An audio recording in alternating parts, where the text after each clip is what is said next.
types of ecosystem.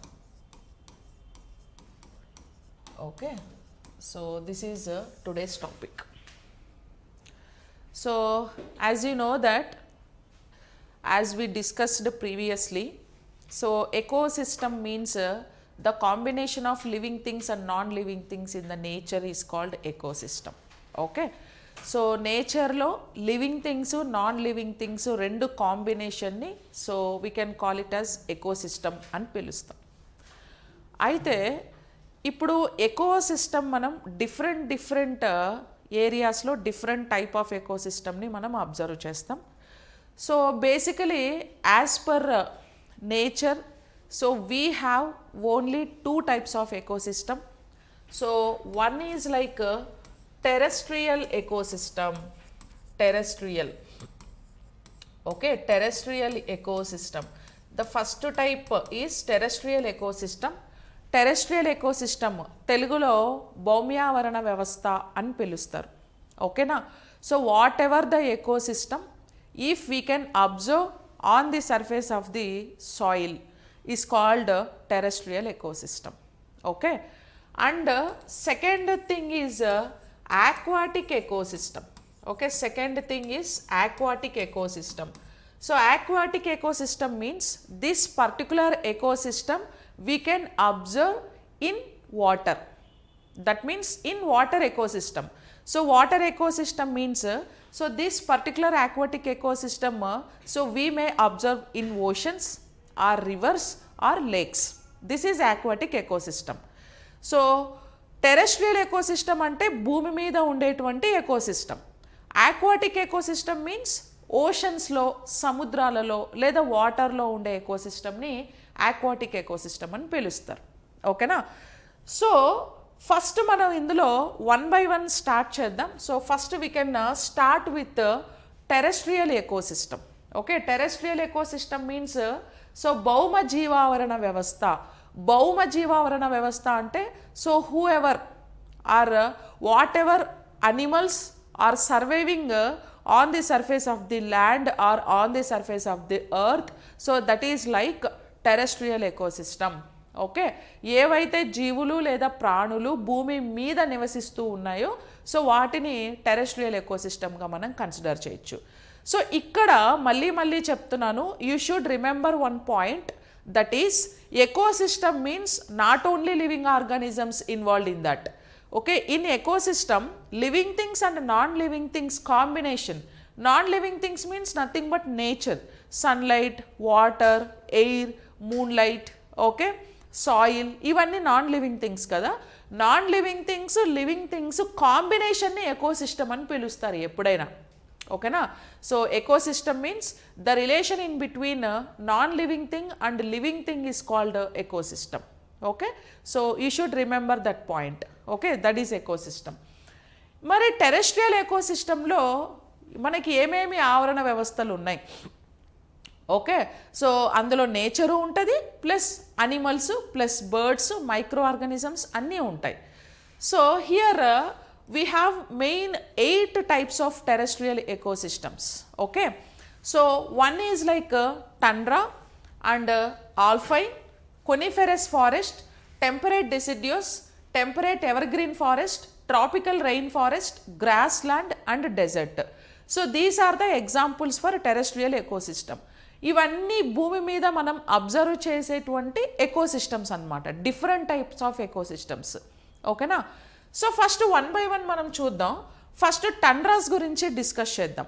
Okay, మీరు చిన్నప్పుడు so ఇది వెరీ బేసిక్ టాపిక్, స్కూల్ చదివేటప్పుడు సిబిఎస్ఈ టెక్స్ట్ బుక్స్లో కూడా మనకు టండ్రాస్ గురించి బాగా ఎక్స్ప్లెయిన్ చేస్తూ ఉంటారు. సో టండ్రా అనేది ఇదొక రష్యన్ వర్డ్ అండి. ఓకేనా, టండ్రా అనేది అదొక రష్యన్ వర్డ్ అనమాట tundra. So largest plantless area. Tundra is a kind of largest plantless area. టండ్రాస్లో అసలు ప్లాంట్స్ ఉండవు. ఓకే, ఎందుకు ప్లాంట్స్ ఉండవు అంటే ప్లాంట్స్ సర్వైవ్ అవ్వడానికి కంఫర్ట్ జోన్స్ అక్కడ ఉండవు. Because tundra is very coolest area. Okay, very coolest area. Temperatures కూడా మైనస్ లెవెల్లో ఉంటాయి టండ్రాస్లో.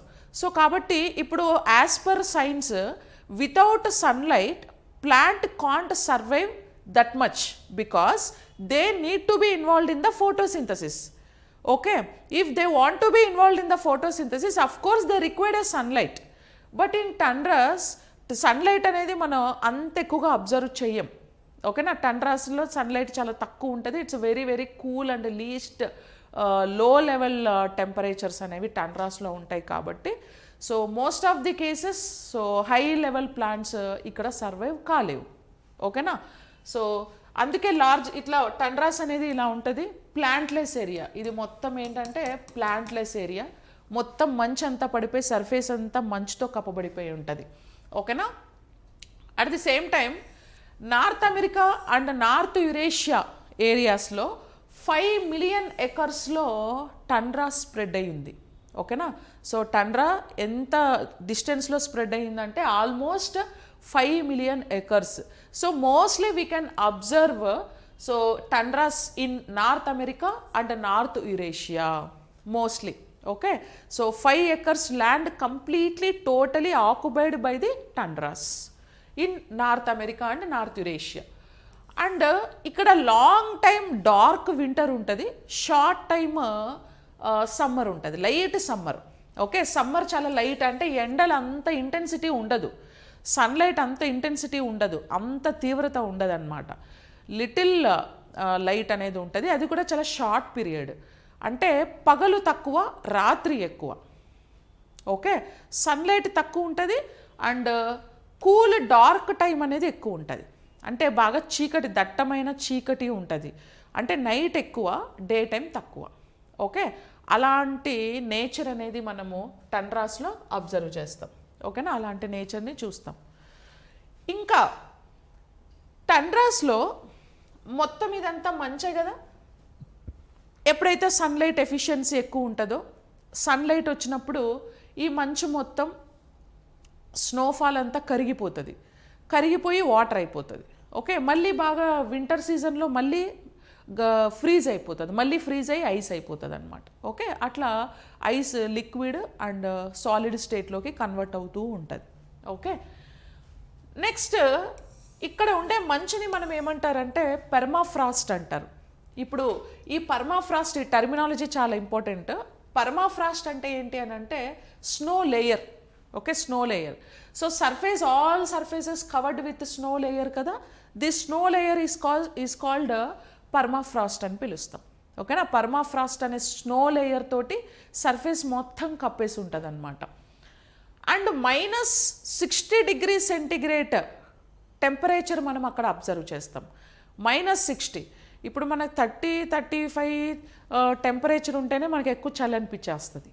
ఓకేనా, ఇక -60 degrees సెంటిగ్రేడ్ టెంపరేచర్ అంటే it's a very very very cool spot, cool area. Okay, అట్లా. ఇంకా ఈ పర్టికులర్ జోన్లో ఇంకా మీకు తెలుసు టండ్రాలో చాలా లీస్ట్ టెంపరేచర్ ఉంటుంది, సన్లైట్ ఎఫిషియన్సీ చాలా తక్కువ. At the same time so permafrost అనే ఒక స్నో లేయర్ అనేది మొత్తం కప్పేసి ఉంటుంది. సో ఇలాంటి నేచర్ని, ఇలాంటి ఎకోసిస్టమ్ని based on this type of particular environment, so what kind of animals or what kind of plants can survive in those particular area. Okay, so ఎగ్జాంపుల్గానే మనం చూస్తే ఏ అనిమల్స్, ఏ ప్లాంట్స్ ఈ పర్టికులర్ లొకేషన్స్లో సర్వైవ్ అవ్వగలవు అని మనం చూస్తే లైకెన్స్. ఓకేనా, లైకెన్స్ అంటే the combination of algaes and fungus is called lichen. Lichen అంటే ఏంటి? ఆల్గే ప్లస్ ఫంగస్ రెండు కూడా సింబయాటిక్ రిలేషన్షిప్లో గన ఉంటే దాన్ని మనము లైకెన్స్ అని అంటాం. మీకు already yesterday we use to discuss about symbiotic relation, mutual relation. Okay, mutual living relationship. So here algae and fungi both are in living relationship. Okay, that is called lichen. ఇప్పుడు ఆల్గేస్ ఇక్కడ ఏం చేస్తాయి? Algaes means nothing but green colour plants. Okay, they are green colour plants. So they can involved in the photosynthesis process, they can prepare the food material, and those food material they can also share with the fungus. So fungus is heterotroph kada, algae is autotroph, fungus is heterotroph. So obviously fungi, they can't prepare the food material themselves because this is a heterotroph and they need to be depend on the any other organisms for the food purpose. Okay, అప్పుడు ఇది food కోసం ఆల్గేస్ మీద depend అవుతుంది. మరి ఆల్గేస్కి దీనివల్ల ఏంటి use అని అంటే సమ్ కైండ్ ఆఫ్ ఇన్సెక్ట్స్ నుంచి ఈ ఫంగై ప్రొటెక్ట్ చేస్తూ ఉంటుంది. ఈ కాంబినేషన్నే లైకెన్స్ అంటాం. సో బేసిక్గా ఆల్గేస్ మనం ఎక్కడ అబ్జర్వ్ చేస్తాం? ఆక్వాటిక్ ప్లాంట్స్ కదా, ఆల్గేస్ ఆర్ ఆక్వాటిక్ ప్లాంట్స్. వాటర్లో nothing but oceans, rivers, lakes or ఏదైనా వెట్ సాయిల్, వెట్ ఏరియాస్లో ఆల్గేస్ ఉంటాయి. సో ఇది కూడా మంచి కదా, మొత్తం మంచే కాబట్టి అది కూడా వెట్టే. సో అలాంటి వెట్ ఏరియాస్లో మనం ఈ లైకెన్స్ని కానీ ఆల్గేస్ని కానీ అబ్జర్వ్ చేస్తాం. ఇలాంటి చిన్న చిన్న ప్లాంట్స్ మాత్రం ఇక్కడ ఉంటాయి. And next mosses. Mosses means bryophytes అండి. Mosses means bryophytes. సో అంటే ఆల్గేస్ ఏమో థాలోఫైట్ కింద వస్తాయి. సో ఆల్గేస్ ఆర్ థాలోఫైట్స్ అంటే they don't have proper body structure. Okay, we can't distinguish so proper body structures of the plant like root, stem, leaf. ఇందులో మీకు ఏమైనా కనపడుతుందా? రూట్ ఏది, స్టెమ్ ఏది, లీఫ్ ఏది అని కనపడట్లేదు కదా. అంటే thallophytes are without proper body structure plant. So we can't distinguish so as per their body parts.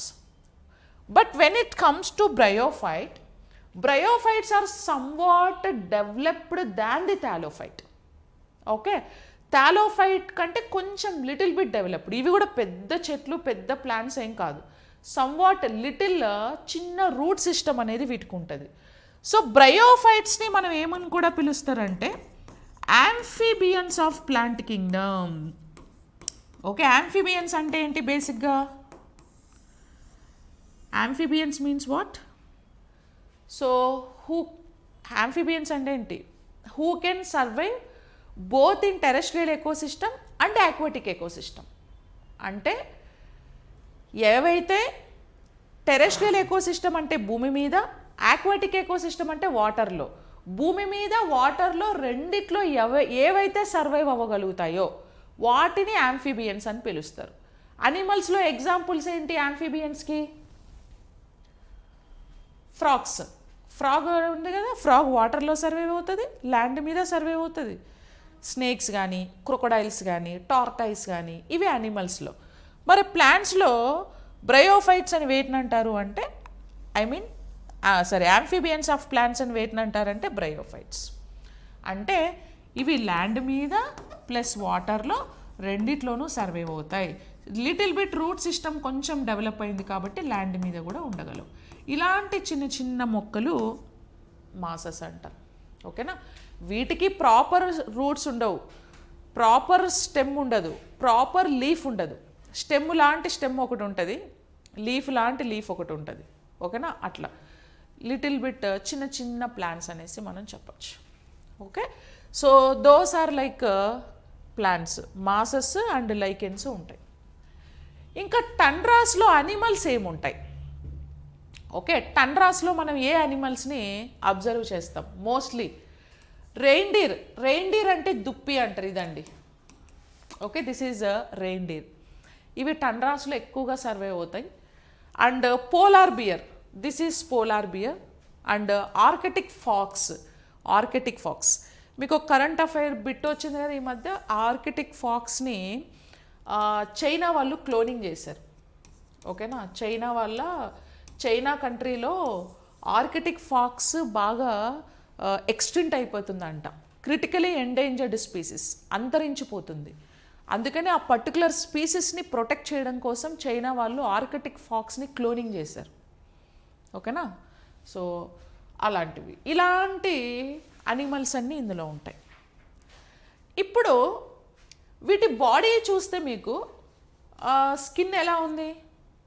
ఆ ఎన్వైర్న్మెంట్కి తగ్గట్టు ఊల్ అంతా మంచిగా ఉంది, హెయిర్ ఎక్కువ ఉంది స్కిన్ మీద. దీన్ని ఏమంటారంటే బబ్లర్ అంటారండి, blubber. Okay, we are like warm blooded animal కదా. All mammals are warm blooded animals because we are maintaining proper constant body temperature. What is our body temperature? 37 degrees centigrade or 98 degrees Fahrenheit మన body temperature. So what ever is the place, what ever is the temperature, what ever is the environment, ఏదైనా సరే, ఇప్పుడు మీరు హైదరాబాద్లో ఉండి బాడీలో thermometer పెట్టుకుంటే నీకు అదే 37 degrees centigrade చూపిస్తుంది. నువ్వు సడన్గా హిమాలయాస్కి వెళ్ళిపోయి చాలా కూల్ ఏరియాకి వెళ్ళి లేదా టండ్రాలోకి వెళ్ళి థర్మామీటర్ పెట్టినా నీకు థర్మామీటర్లో 37 చూపిస్తుంది. అంటే టండ్రాలో చాలా కూల్ ఏరియా కదా, మంచు పడుతుంది కదా, నీ బాడీలో టెంపరేచర్ తగ్గదు. ఎక్కడైనా మనం కాన్స్టెంట్గా మెయింటైన్ చేస్తాం. That's what we are warm blooded. అలా ఎందుకు మెయింటైన్ చేయగలుగుతున్నామంటే మన స్కిన్ కింద అడిపోజ్ అని ఒక టిష్యూ ఉంటుంది. అడిపోజ్ టిష్యూ మన బాడీ హీట్, బాడీ టెంపరేచర్ని బయటికి పోనీయకుండా రెసిస్ట్ చేస్తుంది, అడ్డుకుంటుంది. ఓకేనా? So because of adipose, so adipose resisting the body temperature transfer from inside of the body to out side of the body, లోపల నుంచి బయటికి పోకుండా రెసిస్ట్ చేస్తున్నది.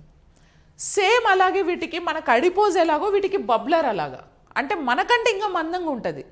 ఇవి కూడా వార్మ్ బ్లడెడ్ అనిమల్సే. వీటి బాడీ టెంపరేచర్ అస్సలు పోకూడదు బయటకి. వీటి బాడీ టెంపరేచర్ బయటకు వెళ్ళిపోయి బాడీ లోపలంతా కూల్ అయిపోయింది అనుకో, టెంపరేచర్ తగ్గిపోయి ఏమవుతుంది, ఆల్రెడీ సరౌండింగ్స్ కూల్, బాడీ కూడా కూల్ అయితే ఇంక ఐస్ అయిపోతుంది అది. ఓకేనా? సో కాబట్టి వాటి బాడీ టెంపరేచర్ని బయటికి పోనీకుండా ప్రొటెక్ట్ చేసేది bubbler. It is bubbler means it is a kind of fat tissue. So it is a kind of fat tissue which is located inside of the skin. Skin లోపల ఉండేటువంటి ఒక fat టిష్యూని blubber అంటారు. ఓకేనా? So that is blubber. ఇది tundras గురించి. Okay, tundras ecosystem. So tundras ఎక్కడ spread అయి ఉన్నాయి ఎక్కువగా? North America, North Eurasia. Okay, ఇక్కడ టండ్రాస్ ఆల్మోస్ట్ 5 million ఎకర్స్లో స్ప్రెడ్ అయ్యింది టండ్రా అనేది. Next ecosystem is alpine. మీరు వినే ఉంటారు ఆల్పైన్ మౌంటైన్స్, ఆల్పైన్ పర్వతాలు విన్నారా? Alpine mountains located in Himalayas. Okay, so almost 4,000 to 5,000 meters above alpine in Himalayas. ఇప్పుడు ఫర్ ఎగ్జాంపుల్ ఇవి హిమాలయస్ అనుకోండి. ఓకే, హిమాలయస్. సో ఈ హిమాలయస్లో 4,000 to 5,000 meters పైన అంట. ఓకే, ఇప్పుడు 4,000 meters, 5,000 meters. సో భూమి నుంచి, సాయిల్ నుంచి, అర్త్ నుంచి ఇక్కడ వరకు 5,000 meters హైట్ ఉంది. Okay, 5,000 meters height. ఈ 5,000 meters పైన, ఓకే, ఈ ఏరియాలో ఇవన్నీ ఆల్పైన్స్ అన్నమాట. ఓకే, ఈ ఏరియాలో 5,000 meters అబోవ్ ఉండే మౌంటైన్స్ని ఆల్పైన్స్ అని పిలుస్తారు. ఇవి ఆల్పైన్స్ అని అంటాం. ఓకేనా? ఈ బార్డర్ ఉంది కదా, ఈ బార్డర్ నుంచి పైన ఉండే ఈ మౌంటైన్స్ అన్నీ ఆల్పైన్ మౌంటైన్స్ అని పిలుస్తాం హిమాలయాస్లో. ఓకే, 4,000 to 5,000 meters డిస్టెన్స్ పైన ఉన్నవి ఆల్పైన్స్ మొత్తం. సో ఈ ఆల్పైన్స్లో ఇప్పుడు హైట్ పైకి వెళ్ళే కొద్దీ నేచర్ ఎన్విరాన్మెంట్ ఏమవుతుంది, ఆక్సిజన్ లెవెల్ ఏమవుతుంది, పైకి వెళ్ళే కొద్దీ ఆక్సిజన్ లెవెల్ మొత్తం డిక్రీజ్ అయిపోతుంది. ఓకే, అంటే దాని అర్థం పైన ఎక్కువ ప్లాంట్స్ ఉండవు, చాలా తక్కువ ప్లాంట్స్ ఉంటాయి. మరి ప్లాంటేషన్ మొత్తం ఎక్కడ ఉంటుంది అంటే ఇక్కడ ఉంటుంది. ఇక్కడ మొత్తం అంటే 4,000 meters కంటే ఇంకా కింద ప్లాంట్స్ బాగా ఉంటాయి. ప్లాంట్స్ ఎక్కువ ఉంటాయి కాబట్టి ఆక్సిజన్ సోర్స్ ఎక్కువ ఉంటుంది. ఆక్సిజన్ సోర్స్ ఉంటే అనిమల్స్ కూడా ఏమవుతాయి, ఎక్కువ సర్వైవ్ అవుతాయి. ఇక్కడ అనిమల్స్ కూడా మంచిగా సర్వైవ్ అవుతాయి, ఇక్కడ అనిమల్స్ కూడా తక్కువ సర్వైవ్ అవుతాయి. ఓకేనా? బికాస్ ఆఫ్ లో oxygen level. Okay, so because of లో ఆక్సిజన్ లెవెల్ ఆల్పైన్స్లో అనిమల్స్ తక్కువ, ప్లాంట్స్ కూడా తక్కువే. అంటే మొత్తం ఏం తక్కువ, లైఫ్ మొత్తం ఇక్కడ ఏమి ఉండదు, చాలా తక్కువ లైఫ్ ఉంటుంది ఇక్కడ, ఇక్కడేమో ఎక్కువ లైఫ్ ఉంటుంది. ఓకే, ఎస్, ఇవన్నీ ఆల్పైన్స్.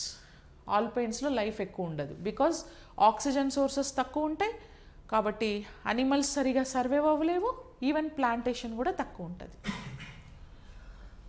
నెక్స్ట్ హిమాలయాస్లో ఆల్పైన్స్లో ఫేమస్ అనిమల్స్ ఏ ఉంటాయంటే హిమాలయన్ తార్. ఓకే, ఇది ఉంది చూసారా, దీన్ని హిమాలయన్ తార్ అని పిలుస్తారు. ఇది ఒక షీప్ లాంటిది, ఒక బాగా ఊలు ఎక్కువ ఉంటుంది, ఇట్లా సింహానికి ఉన్నట్టు ఇట్లా ఊల్ అంతా చాలా ఎక్కువ ఉంటుంది. ఇది ఒక షీప్ లాంటి అనిమల్, దీన్ని హిమాలయన్ తార్ అంటారు. So Himalayan tahr. Desert tahr అని దేనంటాం? Camel. Desert tahr is camel కదా, డెజర్ట్ దాన్ని ఎడారి ఓడా అంటారు. ఓకే, డెజర్ట్ షిప్ అని కూడా అంటారు. అలాగే హిమాలయన్ షిప్ అన్న హిమాలయన్ తార్ అన్న ఇది. ఓకే, ఆల్పైన్స్లో ఎక్కువ హిమాలయన్ తార్స్ ఉంటాయి. అండ్ స్నో లిపార్డ్, చిరుత. Okay, this is like snow leopard. So snow leopards కూడా ఇక్కడ ఎక్కువ ఉంటాయి. Okay, so snow leopards and Himalayan tahr. మంచు చిరుత అని అంటారు, ఇది మంచు చిరుత అని అంటాం. ఓకే, ఇవి కూడా క్రిటికలీ ఎండేంజర్డ్ స్పీషీస్లో ఉన్నాయండి. మీకు నేను రెడ్ డేటా బుక్ గురించి చెప్పినప్పుడు, IUCN గురించి మాట్లాడినప్పుడు మనం వీటన్నిటి గురించి మళ్ళీ మాట్లాడదాం. ఓకే, సో ఇవి కూడా క్రిటికలీ ఎండేంజర్డ్ స్పీషీస్లో ఉన్నాయి. స్నో లిపార్డ్స్ కూడా అంతరించిపోతున్నాయి, బాగా అంతరించిపోతున్నాయి. మరి పైన పోయి ఆల్పైన్స్లో ఎందుకు వాటికి థ్రెట్ ఏముంది పైన అని అంటే రేడియేషన్. ఓకే, గ్లోబల్ వార్మింగ్ ఎక్కువై ఓజోన్ పొల్యూషన్ ఎక్కువైపోయి సమ్మర్లో హీట్ ఎక్కువ రిలీజ్ అయ్యి అట్లా డిఫరెంట్ రేడియేషన్స్కి పొల్యూషన్స్కి లోనయ్యి అంతరించిపోతున్నాయి అన్నమాట అవి. సో అది alpine ecosystem. Next కొనిఫెరస్ forest. Okay, కొనిఫెరస్ forest ఇవి టెంపరేట్ రీజియన్స్ అన్నమాట.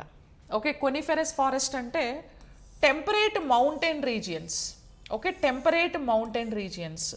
సో ఇవి కూడా మౌంటైన్స్ లాగా, అంటే పెద్ద పెద్ద ఎత్తైన ప్రదేశాలలో మనం వీటిని బాగా అబ్జర్వ్ చేస్తామన్నమాట. ఓకేనా, బాగా హైట్లో ఉండే ప్లేసెస్. హైట్ అంటే Kullu Manali side, Darjeeling side, Himalayas side, అట్లా ఎత్తైన ప్రదేశాలలో ఈ మౌంటైన్స్ అనేవి ఎక్కువగా ఉంటాయి. టెంపరేట్ మౌంటైన్ రీజియన్స్ అంటాం. సో టైగా బోరియల్ ఫారెస్ట్ వీటికి best example. Taiga forest, boreal forest temperate ఫారెస్ట్లకి ది బెస్ట్ ఎగ్జాంపుల్స్ అన్నమాట. ఓకేనా, సో ఎగ్జాంపుల్ కొనిఫెరల్ ఫారెస్ట్ కూడా. ఓకే, కొనిఫెరల్ ఫారెస్ట్ కూడా ఎగ్జాంపుల్. వీటిల్లో ఎలాంటి ప్లాంట్స్ని మనం ఎక్కువగా అబ్జర్వ్ చేస్తాం వేటిల్లో? సో కొనిఫెరల్ ఫారెస్ట్లో కానీ బొరియల్ ఫారెస్ట్లో కానీ ఎలాంటి ప్లాంట్స్ ఉంటాయి అంటే జిమ్నోస్పోమ్స్ ఉంటాయి. జిమ్నోస్పోమ్స్ అంటే ఏంటి? బాగా ఎత్తైన మొక్కలు. ఓకే, అంటే చాలా హైట్ ఉండే ప్లాంట్స్ని మనం జిమ్నోస్పోమ్స్ అంటాం. ఇవి వాస్కులార్ ప్లాంట్స్ అండి. Gymnosperms are like vascular plants. వీటికి జైలం, ఫ్లోయం ఉంటాయి. బాగా ఎత్తైన మొక్కలు ఉంటాయి, లైక్ దిస్, ఇలాగా పొడవాటి మొక్కలు. ఇప్పుడు మన చుక్కి నీలగిరి, అశోక ప్లాంట్స్ ఎంత హైట్ ఉన్నాయి, అలాంటి ఇంకా పెద్ద హైట్ ఉండే ప్లాంట్స్ అన్నిటిని జిమ్నోస్పోమ్స్ అని పిలుస్తారు. జిమ్నోస్పోమ్స్కి best example sequoia plant, redwood. Redwood tree తెలుసు కదా, ఎర్రచందనం.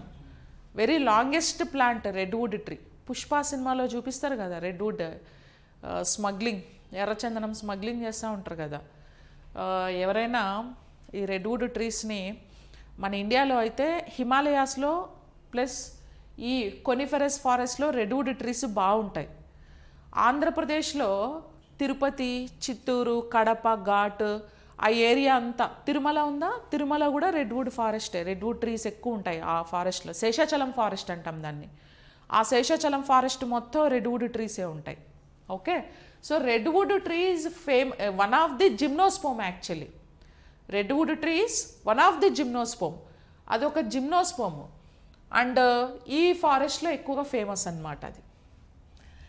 అలాగే నార్త్ మిడిల్ అమెరికా. ఓకే, ఈ ఫారెస్ట్లు ఎక్కువగా ఎక్కడ స్ప్రెడ్ అయి ఉంటాయంట? నార్త్ మిడిల్ అమెరికాలో ఈ కొనిఫెరస్ ఫారెస్ట్లు అనేవి బాగా స్ప్రెడ్ అయి ఉంటాయి. ఓకేనా, నార్త్ అమెరికా, మిడిల్ అమెరికా. మన ఇండియాలో ఎక్కడ ఉంటాయి ఇవి? హిమాలయస్లో బాగా స్ప్రెడ్ అయి ఉంటాయి. తర్వాత అరుణాచల్ ప్రదేశ్, సిక్కింలో ఇవి బాగా స్ప్రెడ్ అయి ఉన్నాయి. నేపాల్, భూటాన్ సైడ్ కూడా ఉన్నాయి. ఓకేనా? నేపాల్, భూటాన్ సైడ్ ఆ కంట్రీస్ని ఆనుకొని ఉన్న ఆ ఏరియాస్ అంతా కూడా ఈ కొనిఫెరస్ ఫారెస్ట్ బాగా స్ప్రెడ్ అయింది. ఓకేనా? హిమాలయాస్, అరుణాచల్ ప్రదేశ్, సిక్కింలో ఎక్కువ ఉన్నాయి. నేపాల్, భూటాన్ సైడ్ కూడా ఉన్నాయి. ఓకే. ఇంకా ప్రపంచంలో నార్త్ అమెరికా అండ్ మిడిల్ అమెరికాలో కొనిఫెరస్ ఫారెస్ట్లు అనేవి ఎక్కువగా ఉంటాయి అన్నమాట. ఓకే. జిమ్నోస్పోమ్స్ అనేవి ఎక్కువ ఉంటాయి ఇందులో. పెద్ద పెద్ద ఎత్తైన మొక్కలు అన్నీ కూడా ఎత్తైన చెట్లు ఉంటాయి.